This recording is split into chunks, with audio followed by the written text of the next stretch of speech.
নমস্কার, আমি সৌমিত্র। টাইম জলপাইগুড়িতে আপনাদের স্বাগত। একটা খবর দেখাই।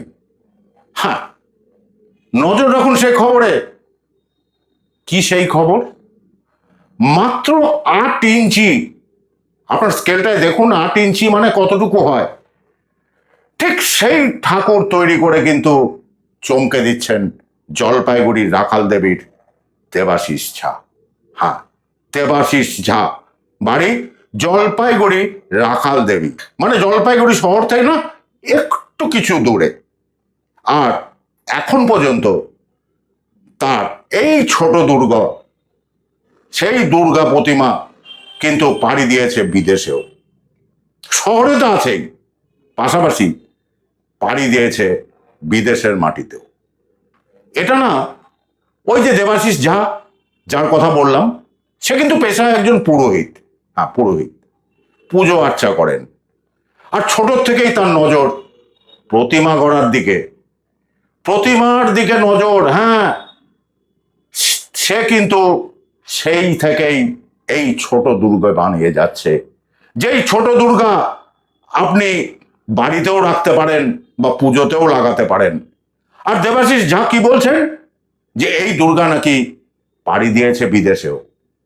তবে অনেক কষ্ট এই ছোট দুর্গা বানাতে, কারণ আপনারা জানেন 8 ইঞ্চির মধ্যে দুর্গা ঠাকুর, হ্যাঁ, তার পরিবার সমেত বানাতে সত্যিই সমস্যা।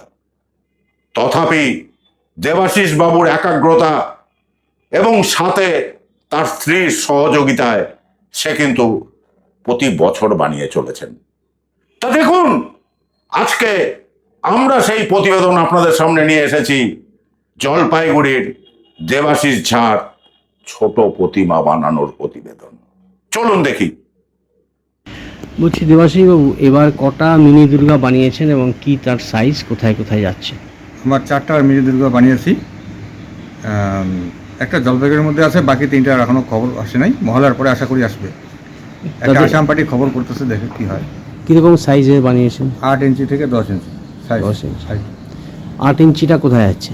জলপাইগুড়ি। এত তাড়াতাড়ি? ওরা কোনো ডেকোরেশনের জন্য হয়তো রাখতে পারে বা কিছু করবে একটা। আচ্ছা, আপনি কবে থেকে মিনি দুর্গা বানাচ্ছেন? আমি তো ছোটোবেলা থেকেই বানাই।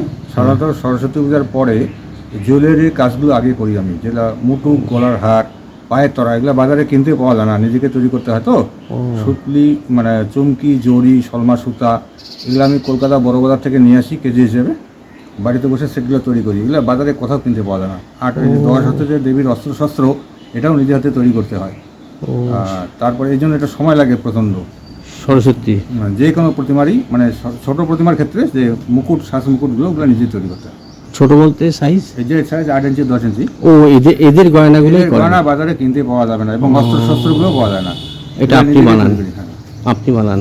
আর এখন পর্যন্ত বাইরে কোথায় কোথায় পাঠিয়েছেন? আমি নেপালে 2বার পাঠিয়েছি, আসামে একবার গেছে 2005 সাল, রাজস্থান মহীশূর, আর গেছে বর্ধমান আশগ্রাম, শিলিগুড়ি 3বার গেছে, আর জলপাইগুড়ি বারোবাড়ি মণ্ডপে 4-5 জায়গায় গেছে, যেমন বাবুপাড়া, মহুরিপাড়া সার্বজনীন দুর্গা পুজো কমিটি, পান্ডাপাড়া সার্বজনীন দুর্গা পুজো কমিটি 3-4বার করে নিয়ে গেছে। আচ্ছা, আর বলছি এগুলোর দাম কীরকম হয়? দাম সেটের উপর নির্ভর করে। যেমন ধরেন 3,500 থেকে শুরু, 15,000 অবধি আছে আমার কাছে। মানে যেরকম পয়সা হবে সেরকমই কাজটা হবে। তার এটা মানে শখে? আমার না, পেশা? পেশাটা অ্যাকচুয়ালি ধরেন পূজার, আমি তো পুরোহিত, পূজা করতে করতে ঠাকুরকে ভালো লাগে, তাই এইটা নাড়াঘাটা করতে করতে এই অবস্থা আসছে। আচ্ছা, এবার মোট বানিয়েছেন কটা? 4খানা আপাতত। 4খানা।